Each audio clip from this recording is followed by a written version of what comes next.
Hello everyone, welcome to Sakshi's with Sadhana. इस video lecture में हम पढ़ेंगे पेनिनसुलर रिवर्स के बारे में एंड दिस इज पार्ट 6।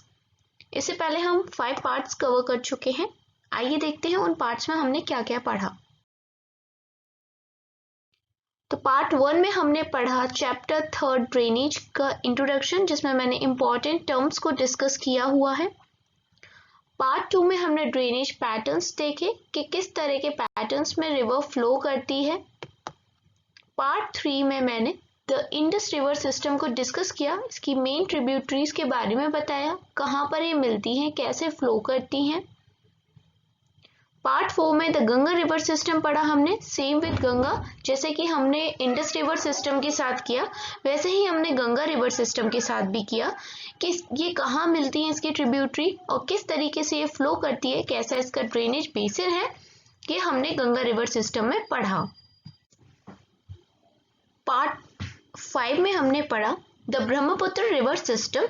इसमें मैंने आपको बताया कि ब्रह्मपुत्र रिवर किस तरीके से इंडिया के नॉर्थ ईस्ट पार्ट में फ्लो करती है और बांग्लादेश में आती है, कैसे फिर गंगा और ब्रह्मपुत्र मिलके एक बड़ा सा डेल्टा बनाते हैं जिसका नाम है Sundarban delta.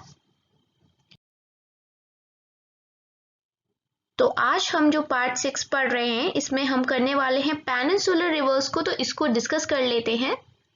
The main water divide in peninsular India is formed by the Western Ghats, which runs from north to south close to the western coast.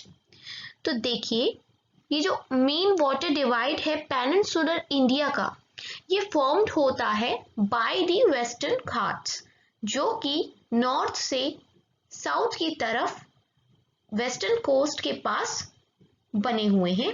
इसको मैं आपको समझा देती हूँ। पहले तो ये देखिए, इस वाले फिगर में आपको पहली चीज पता होनी चाहिए पेनिनसुलर इंडिया, वैसे तो मैंने आपको कई बार बता दिया है ये, बट ये वाला जो हमारा पार्ट होता है 3 साइड से वाटर बॉडीज से कवर इंडिया का, इसी को हम पेनिनसुलर पार्ट कहते हैं और पेनिनसुलर इंडिया कह सकते हैं। तो मैंने इस मैप में ये जो मैप लिया है, मैप की कटिंग, उसमें यही पार्ट लिया है, वेस्टर्न घाट वाला, ईस्टर्न घाट साइड नहीं लिया। तो आपको जो एक ग्रीन ग्रीन दिख रहा है, दरअसल अब यहाँ से इस तरफ आइए, इस वाली पिक्चर में देखिए, ये ग्रीन ग्रीन जो आपको ये दिख रहे हैं, ये पहाड़ हैं इस तरीके के, ऊंचे तो नहीं है ज्यादा, हिमालय से काफी छोटे हैं, बट हाँ ये फिर भी एक इनकी ऊंचाई है। तो ये हो गए हमारे वेस्टर्न घाट। अब इस जगह पे वेस्टर्न घाट मौजूद है, ये कोस्टल एरिया है। वेस्टर्न घाट के इस तरफ का ये वाला जो एरिया है, नीचे नीचे तक पूरा नॉर्थ टू साउथ नीचे ये वाला, ये कोस्टल एरिया है, ठीक है। और वेस्टर्न घाट के इस तरफ नॉर्मल जो लैंड है वो है।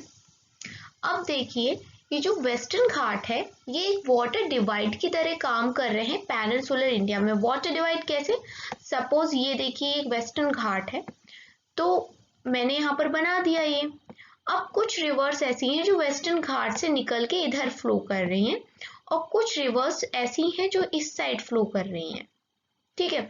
तो अब मैंने आपको पहले भी बताया था पार्ट 1 में, जब मैंने ड्रेनेज स्टार्ट किया था, कि ये जो वाटर डिवाइड है ये क्या होता है। तो जो यहाँ की रिवर्स हैं जो इस साइड जा रही हैं वो सेपरेट हो जाएंगी इस तरफ, जो रिवर ईस्ट में जा रही हैं, और जो रिवर वेस्ट में जा रही हैं वो सेपरेट हो जाएंगी थ्रू दिस माउंटेन या हिल कह सकते हैं। और यही वेस्टर्न घाट है, ये वाटर को डिवाइड कर रहा है, इसलिए हमने इसका नाम रख दिया वाटर डिवाइड। और ये जो वाटर डिवाइड है वेस्टर्न घाट, ये नॉर्थ से साउथ की तरफ फैला हुआ है। आई थिंक अब आपको ये पॉइंट अच्छे से क्लियर हो चुका है। Most of the major rivers of the peninsula, कौन कौन सी है जो मेन नदियां हैं, वो है Mahanadi, Godavari, Krishna, Kaveri. Flow eastward and drain into bay of Bengal. एक एक लाइन बहुत इंपॉर्टेंट है, ध्यान से सुनिए, मैं आपको एक एक चीज बता रही हूँ। नदियां तो कई हैं छोटी छोटी, लेकिन जो बड़ी नदी है, जो इंपॉर्टेंट नदी है, प्रोमिनेंट रिवर्स हैं, उनका नाम है महानदी, गोदावरी, कृष्णा, कावेरी।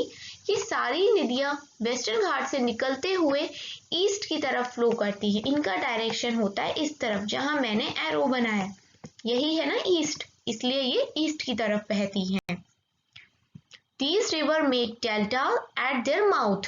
माउथ वो जगह होती है, देखिए दो जगह होती है रिवर की, एक होता है सोर्स और एक होता है माउंटेन। सपोज ये कोई पहाड़ है यहाँ पर और यहाँ से निकल रही रिवर, तो ये हो गया सोर्स, जहां से रिवर निकल रही वो हो गया सोर्स। और किसी जैसे बे ऑफ बंगाल में या किसी भी वाटर बॉडी में, सी में, ओशन में मिलने से पहले, जहां वो मिल रही है उससे पहले का जो एरिया होगा इसको हम माउथ कह देते हैं। तो जब ये यहाँ पर आके ये रिवर्स मिलेंगी सारी ईस्ट फ्लोइंग जो ये रिवर्स हैं, तो उससे पहले ये एक डेल्टा बनाती हैं, इन जगहों पे ये बनाती है डेल्टा माउथ पे अपने, ठीक है। तो ये वाली बात यहाँ पर आपको क्लियर हो गई। अब देखते हैं और क्या लिखा हुआ है। There are numerous small streams flowing west of the western Ghats. अब जैसे मैंने आपको कुछ बड़ी बड़ी नदियों के नाम बता दिए जो इम्पोर्टेंट है, लेकिन और ये सारी ही बड़ी नदियां जो है ये ईस्ट में बह रही हैं, लेकिन इसका मतलब ये नहीं कि ये जो वेस्ट कोस्ट वाला एरिया ये वाला, यहाँ पर कोई रिवर ही नहीं है। यहाँ रिवर है और वो ऐसी रिवर हैं जो कहाँ बहती हैं, वेस्ट की साइड में। बट हमें इनको अलग से इसलिए नहीं पढ़ना क्योंकि ये काफी छोटी छोटी सी नदियां हैं, ज्यादा प्रोमिनेंट नहीं है, इंपॉर्टेंट नहीं है, इतनी ज्यादा छोटी नदियां हैं, इसलिए हम इनको नहीं पढ़ रहे अलग से। बट हाँ, आप ये मत सोचना कि सारी नदियां ईस्ट में ही फ्लो करती हैं, यहाँ पर बहुत सारी छोटी छोटी नदियां हैं जो वेस्ट में फ्लो करती हैं। तो ये जो वेस्टर्न घाट है ये इसका वेस्ट एरिया है और यहाँ पर भी काफी सारी छोटी नदियां हैं। दी Narmada and Tapi are the only long rivers which flow west and make estuaries. The drainage basin of the peninsular rivers are comparatively smaller in size. देखिए अभी तक ऊपर जो हमने बात करी रिवर्स की, लाइक महानदी, गोदावरी, कृष्णा, कावेरी, ये सारी नदियां बड़ी नदियां हैं साउथ सदर्न इंडिया की, हमारे पेनिनसुला इंडिया की, और ये सारी ईस्ट में जाती हैं, मैंने अभी आपको बताया। लेकिन सदर्न इंडिया की तो ऐसी भी नदियां हैं, ओनली 2 रिवर्स ऐसी हैं जो बड़ी हैं पर ये ईस्ट की तरफ नहीं जाती, ये वेस्ट की तरफ जाती हैं। तो 1 मार्क क्वेश्चन में इस तरह के क्वेश्चन बहुत आते हैं कि वो कौन सी 2 नदियां हैं जो वेस्ट फ्लोइंग है। ये सिर्फ 2 ही नदियां हैं, नर्मदा एंड तापी। अभी हम इनके बारे में भी अलग से डिस्कस करेंगे, तब मैं आपको बताऊंगी।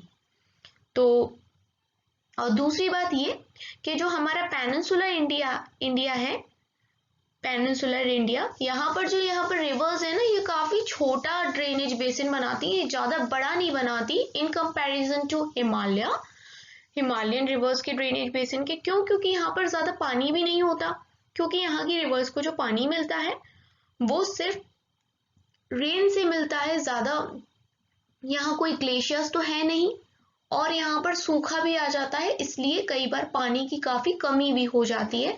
और बहुत सारी स्टेट्स ऐसी हैं जिनके बीच में लड़ाई भी होती है, बिकॉज वो लोग ज्यादा से ज्यादा एक नदी के पानी को चाहते हैं, लाइक कावेरी नदी को लेके तमिलनाडु, केरला, इस जगह ऐसी इन स्टेट्स में लड़ाइयां रहती हैं। इस तरह के वाद विवाद चलते रहते हैं पानी को लेके, रिवर्स को लेकर, क्योंकि रिवर बहुत इंपॉर्टेंट होती है इकोनॉमी के लिए, ये सब तो आप जानते हैं। और वहीं अगर हम बात करें, कंपैरिजन करें हिमालयन रिवर्स से, तो जो हिमालयन रिवर्स हैं उनको 2 प्रकार से पानी मिलता है। उन्हें रेन से तो पानी मिलता ही मिलता है, साथ ही साथ उनको ग्लेशियर से भी पानी मिलता है, इसलिए साल भर वो लबालब रहती हैं पानी से और कोई दिक्कत आती नहीं है। और अगर कंपैरिजन और करें तो जो हिमालयन रिवर्स हैं वो काफी लंबी होती हैं, उनका जो कोर्स है लंबा होता है in comparison to peninsular rivers. अब हम पढ़ेंगे दी नर्मदा बेसिन के बारे में, नर्मदा रिवर के बारे में। The Narmada rivers rises in the Amarkantak hills in Madhya Pradesh. तो पहली चीज जो इम्पोर्टेंट होती है, अगर मैप में भी लोकेट करने को आए, वो मैं आपको अलग से मैप प्रैक्टिस करवाऊंगी, लेकिन फिर भी कि नर्मदा रिवर कहाँ से निकलती, सोर्स क्या है, तो वो है अमरकंटक हिल्स। एक हिल है उसका नाम है अमरकंटक, जो कि एमपी मध्य प्रदेश में है। यहीं से हमारी ये नर्मदा रिवर निकलती है। फिर उसके बाद जैसा कि मैंने आपको बताया कि ये वेस्ट फ्लोइंग रिवर है, तो ये वेस्ट की तरफ मूव करती है। बट मूव किस तरीके से करती है, एक रिफ्ट वैली में फॉर्म ड्यू टू फॉल्टिंग। अब आपको समझने की जरूरत है कि रिफ्ट वैली क्या होती है और ये फॉल्ट वगैरह क्या होता है। ये सब मैंने आपको चैप्टर 2 में पढ़ा दिया था, बट अगेन मैं आपको रिफ्ट वैली बता देती हूँ। सपोज करो ये एक चट्टान है थी पूरी और क्रैक्स पड़ गए इसके बीच में, तो बाद में क्या हुआ कि बीच वाली जो चट्टान है वो नीचे रह गई। मैं आपको शॉर्ट में बता रही हूँ, डिटेल में समझने के लिए आप मेरी चैप्टर 2 की वीडियोस को देखिएगा। ये वाली जो एरिया नीचे धंस गया, ठीक है, और नीचे धंस गया। अब जो रिवर है नर्मदा वो ऐसे ही माउंटेन हिल्स रेंजेस के बीच में से बहती है। ये जो मैंने बीच में से बनाई ये नर्मदा है और इसके आजू बाजू काफी सुंदर सुंदर ये पहाड़ हैं, ठीक है, हिल्स हैं। तो कुछ इस प्रकार से हमारी नर्मदा रिफ्ट वैली में बहती है। आगे देखते हैं। On its way to sea, Narmada creates many picturesque locations. The Marble Rocks near Jabalpur, where Narmada flows through a deep gorge, and the Dhuandar Falls, where the river plunges over steep rocks, are some of the notable ones. देखिए ये इस तरीके से जो Narmada valley rift में बह रही है, पहले तो आप पिक्चर के माध्यम से इसको समझ लीजिए कि किस तरीके से ये चल रही है। मैंने आपको बताया ना, आजू बाजू तो है ये माउंटेन्स जो आपको दिख रहे हैं और बीच में ये जो बह रही है ये है नर्मदा रिवर, ठीक है। अब जब इस तरह के बीच में आप जब यहाँ बोटिंग करेंगे तो खुद ही सोचिए कितना ही सुंदर नज़ारा होगा। इसलिए यहाँ पर टूरिस्ट अट्रैक्शन बहुत ज़्यादा होता है, बहुत ज़्यादा टूरिस्ट अट्रैक्ट होते हैं और यहाँ पर आते हैं। टूरिस्ट डेस्टिनेशन पॉइंट्स हैं यहाँ पर बहुत सारे। मार्बल के रॉक्स देखने को मिलते हैं आजू बाजू, मार्बल्स की चट्टानें। और एक फेमस है जो कि जबलपुर में, उसका नाम है धुआंधार फॉल, वाटरफॉल है ये। उसको धुआंधार क्यों कहते हैं अभी मैं आगे आपको दिखाऊंगी उसकी पिक्चर भी। तो इस तरह के काफी सुंदर सुंदर व्यूज देखने को मिलते हैं ये नर्मदा रिवर। कभी आप जाएं अगर जबलपुर तो भेड़ाघाट वगैरह और यहाँ इस जगह पे जाइए और यहाँ बोटिंग कीजिए, आपको बहुत कुछ चीजें सुंदर सुंदर देखने को मिलेंगी। अब आइए मैं आपको दिखाती हूँ धुआंधार फॉल्स कैसे दिखते हैं। तो इस तरीके से दिखते हैं धुआंधार फॉल्स और भी बहुत सुंदर सुंदर नज़ारे देखने को मिलते हैं।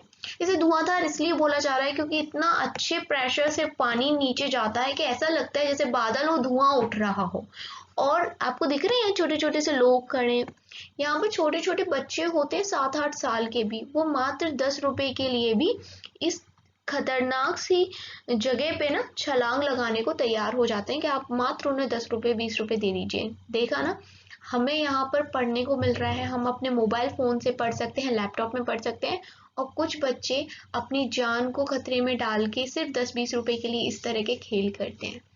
तो अभी हम पढ़ रहे हैं, लेकिन पढ़ाई से अलग एक बात मैं आपसे कहूँगी कि आपको जो चीज़ें मिल रही हैं, जो चीज़ें रिसोर्सेज आपको मिल रहे हैं, अगर आपको खाना आपको मिल पा रहा है, पढ़ पा रहे हो, लैपटॉप है, फ़ोन है, तो उसको ना आप उसको प्रेज़ कीजिए, उसको बोलिए, धन्यवाद दीजिए भगवान को, अपने पेरेंट्स को, क्योंकि हर किसी को ना इस तरह की चीज़ें नहीं मिलती हैं। अब देखिए 10-20 रुपए में कुछ आता नहीं है ना, लेकिन ये छोटे छोटे बच्चे इतने खतरनाक पानी में कूद जाते हैं सिर्फ और सिर्फ उन 10-20 रुपयों के लिए, ठीक है। तो आई होप आप इन चीज़ों को भी समझेंगे। पढ़ाई के साथ साथ हमारे पास ना मॉरल वैल्यूज़ की भी ज़रूरत है, और मेरे स्टूडेंट्स जो भी हैं, जो भी मेरी वीडियोस को देखते हैं, मैं चाहूँगी कि वो इस तरह की बातों का ध्यान रखें। द नर्मदा, अब हम ये देख लेते हैं डू यू नो। मैंने आपको पहले भी बताया था कि डू यू नो में जो भी चीज़ें लिखी हैं बहुत काम की हैं और हमें हमेशा उनका ध्यान रखना है डू यू नो में। The Narmada River Conservation Mission has been undertaken by the government of Madhya Pradesh by a scheme named Namami Devi Narmade, you may visit their website. देखिए, जैसे कि गंगा रिवर को साफ करने के लिए, उसकी भलाई के लिए एक मिशन चलाया गया था, वो भी हमने पढ़ा था जब हमने गंगा रिवर सिस्टम किया। तो आप मुझे कमेंट सेक्शन में बताइए कि उस मिशन का नाम क्या था, वो क्या स्कीम थी। और उसी प्रकार का नर्मदा रिवर के लिए एमपी गवर्नमेंट ने चला रखा है नमामि देवी नर्मदे। और आप इसके बारे में और एक्स्ट्रा जानना चाहते हैं, स्पेशली अगर आप एमपी में रहने वाले हैं, तो आपको इस वेबसाइट पे जाके विजिट करना चाहिए और देखना चाहिए कि इसमें क्या क्या और जानकारी दे रखी है। All tributaries of Narmada are very short and most of these join the main stream at right angles. The Narmada basin covers part of Madhya Pradesh and Gujarat. देखिए, जो नर्मदा की जो ट्रिब्यूटरीज हैं ज्यादातर छोटी हैं, ज्यादा बड़ी नहीं है, प्रोमिनेंट नहीं है इतनी, और वो राइट एंगल्स पे ज्वाइन करती हैं रिवर को। और मैंने आपको बताया था ड्रेनेज पैटर्न में कि राइट एंगल पे जो जैसे ये रिवर है और कोई इसको ट्रिब्यूटरी आके इस तरीके से ज्वाइन करे तो ये एक राइट एंगल बन गया 90 डिग्री। तो इस तरह के ड्रेनेज पैटर्न को हम कहते हैं रेक्टेंगुलर ड्रेनेज पैटर्न। ये भी मैं आपको करवा चुकी हूँ, तो आप प्लेलिस्ट चेक कर सकते हैं और इस वीडियो को देख सकते हैं। The Narmada basin covers part of Madhya Pradesh and Gujarat. Narmada Madhya Pradesh और गुजरात से होके बहती है। इन चीजों का खासकर आप ध्यान रखें। तो अब कर लेते हैं the Tapsi basin, Tapsi river के बारे में। मैप में देख लेते हैं location. The Tapi rises in the Satpura ranges in the Betul district of Madhya Pradesh. तो लाइक नर्मदा, जो तापी है ये कहाँ से ओरिजिन है इसका? एमपी से। ये देखिए, ये एमपी का ही पार्ट है, यहाँ से तापी निकल रही है कुछ इस प्रकार, और ये एमपी के बैतूल डिस्ट्रिक्ट से निकलती है। सिमिलर टू नर्मदा, ये भी रिफ्ट वैली में फ्लो करती है। The coastal plains between western Ghats and Arabian sea are very narrow. तो मैप में हम एक बार ड्रॉ करके देखते हैं इस चीज को कि देखिए यहाँ पर ये जो लाइन है, ये मान लीजिए ये वेस्टर्न घाट है और ये वाला एरिया है कोस्टल प्लेन्स। तो ये जो वेस्टर्न कोस्टल प्लेन है काफी नैरो है, यानी सकरे हैं, यानी कि पतले हैं, कम जगह है, इनमें चौड़ाई कम है। Hence the coastal rivers are very short। और इसी वजह से जो रिवर्स, जैसे मैंने आपको बताया कि मेजर रिवर्स तो इस डायरेक्शन में ईस्टवर्ड आ गई, लेकिन जो छोटी छोटी नदियां हैं वो इधर बहती हैं। क्यों है ये छोटी? क्योंकि ये जो कोस्टल प्लेन्स का एरिया है ये काफी सकरा है, तो यहाँ लंबी नदी तो आ ही नहीं सकती। The main west flowing rivers are Sabarmati, Mahi, Bharathapuzha and Periyar. और जो कुछ ऐसी विशेष नदियां हैं जो वेस्ट में फ्लो करती हैं, यानी कि यहाँ कोस्टल प्लेन्स में, वो हैं साबरमती, माही, भारतपुजा और पेरियार। आप सबको इनकी स्टेट का पता होना चाहिए। साबरमती का आपने नाम सुना होगा, हिस्ट्री में गांधी जी से रिलेटेड है कुछ। कमेंट सेक्शन में बताइए कि क्या है गांधी जी से साबरमती नदी का रिश्ता, या साबरमती वर्ड का क्या रिलेशन है गांधी जी। भारतपुजा और पेरियार रिवर जो है वो केरला में फ्लो करती है। अब हम देखेंगे गोदावरी बेसिन को। The Godavari is the largest peninsular river. ये इंपॉर्टेंट पॉइंट है, आपको याद रखना है। अगर आपसे कोई पूछे कि इंडिया की लार्जेस्ट रिवर कौन सी है, तो आप कहेंगे गंगा। बट यहाँ पूछा जा रहा है पेनिनसुलर रिवर की लार्जेस्ट रिवर कौन सी है, तो आप कहेंगे Godavari. It rises from the slopes of the western Ghats in the Nashik district of Maharashtra. तो इसका ये जो गोदावरी है ये नासिक डिस्ट्रिक्ट से निकलती है, और नासिक है महाराष्ट्र में। Its length is about 1500 kilometre. इसकी जो लंबाई है वो लगभग 1500 किलोमीटर है। It drains into bay of Bengal. Its drainage basin is also the largest among the peninsular river. अब देखिए, ये पेनिनसुलर रिवर इंडिया की सबसे लंबी नदी है, तो इसका जो ड्रेनेज बेसिन है ये भी सारी पेनिनसुलर नदियों में सबसे बड़ा है। ड्रेनेज बेसिन ये होता है, ये लिखा है ना गोदावरी का बेसिन, तो रिवर तो ये हो गई जो आपको डार्क ब्लू कलर से दिख रही है, ये है गोदावरी। बट इसमें बहुत सारी ये जो दूसरी अन्य नदियां मिल रही हैं, इसकी ट्रिब्यूटरी हैं और डिस्ट्रीब्यूटरी हैं। ट्रिब्यूटरी और डिस्ट्रीब्यूटरी को जो मिलके ये पूरा एरिया मिल गया जिसमें ये पानी पहुंच रहा है, इसी को हम गोदावरी बेसिन कहेंगे। अब देखिए, the basin covers parts of Maharashtra, about 50% of the basin area lies in Maharashtra, यानी कि जो मेनली ये नदी की ज़्यादातर लंबाई है वो महाराष्ट्र में देखने को मिलती है। देखिए येलो पार्ट में आप इस चीज़ को अच्छे से देख सकते हैं, ये येलो वाला जो एरिया आपको दिखाई दे रहा है ये महाराष्ट्र है, और मैक्सिमम नदी जो गोदावरी है वो महाराष्ट्र में है, 50% लगभग। महाराष्ट्र के बाद कुछ पार्ट मध्य प्रदेश में गलत है, यहाँ आएगा छत्तीसगढ़, देन उड़ीसा और Andhra Pradesh. The Godavari is joined by a number of tributaries, जैसे मैंने आपको बताया कि बेसिन ट्रिब्यूटरीज और डिस्ट्रीब्यूटरीज को मिला के बनता है। अब हम देख लेते हैं कि इसकी इंपॉर्टेंट ट्रिब्यूटरीज कौन कौन सी है। तो इसकी इंपॉर्टेंट जो ट्रिब्यूटरीज हैं वो है पूर्णा, वर्धा, प्रणहिता, मंजरा, वेनगंगा, पेनगंगा। ये जो भी मैंने नाम लिए ये सारी क्या थी, ये ट्रिब्यूटरीज थी हमारी गोदावरी रिवर की। The last 3 tributaries are very large. Last 3 river जो मैंने पढ़ी जैसे कि मंजरा, वेनगंगा और पेनगंगा, ये काफ़ी बड़ी नदियां हैं और ये ट्रिब्यूटरी हैं गोदावरी की। Because of its length and area it covers, it is also known as Dakshin Ganga. Godavari मैंने जैसा कि आपको पता है पेनिनसुलर इंडिया की लार्जेस्ट रिवर है, इसको हम दक्षिण गंगा भी कहते हैं। आइए हम नेक्स्ट रिवर के बारे में पढ़ते हैं।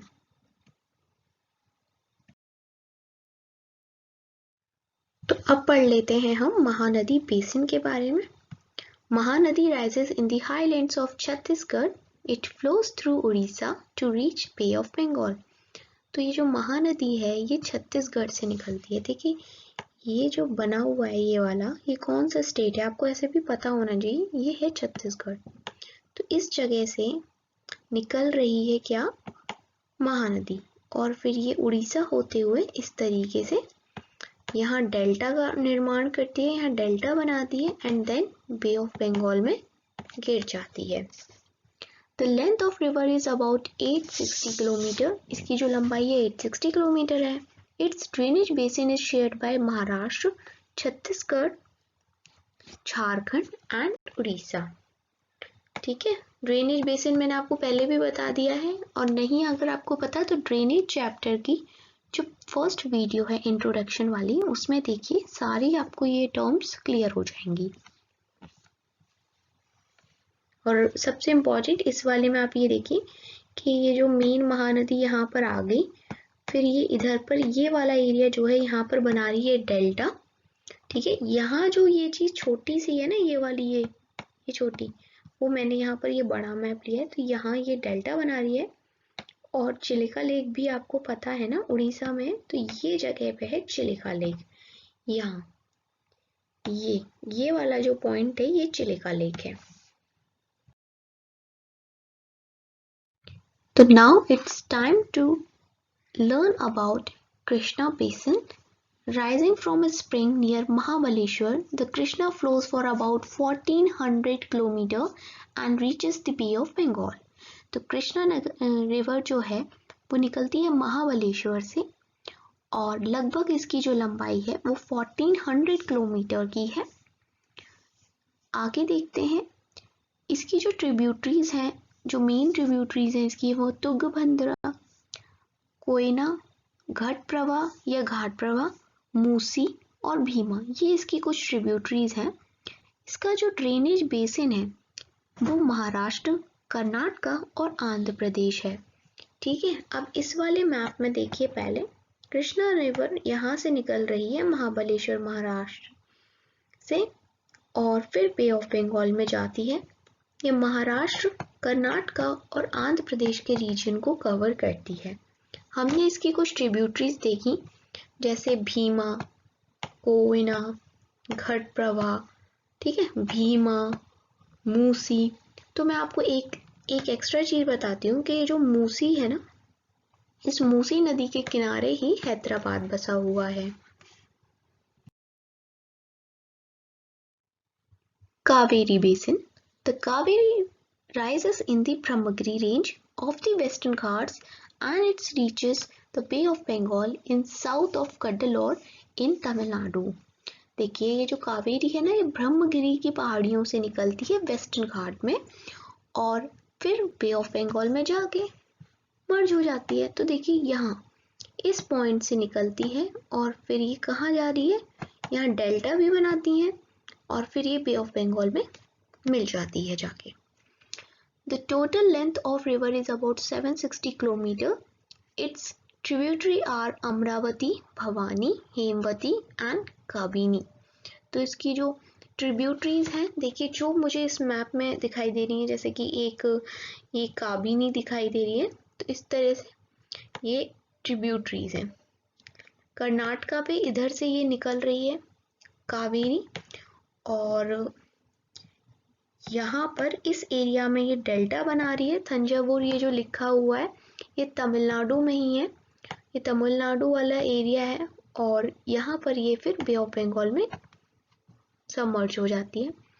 Besides these major rivers, there are some smaller rivers flowing towards the east. कुछ ऐसी भी रिवर हैं जो ईस्ट की तरफ बह रही हैं।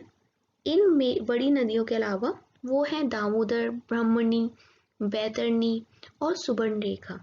ये कुछ अन्य नदियाँ भी हैं पर बहुत ज़्यादा इम्पोर्टेंट नहीं है क्योंकि ज़्यादा बड़ी भी नहीं है, ये छोटी छोटी नदियाँ हैं।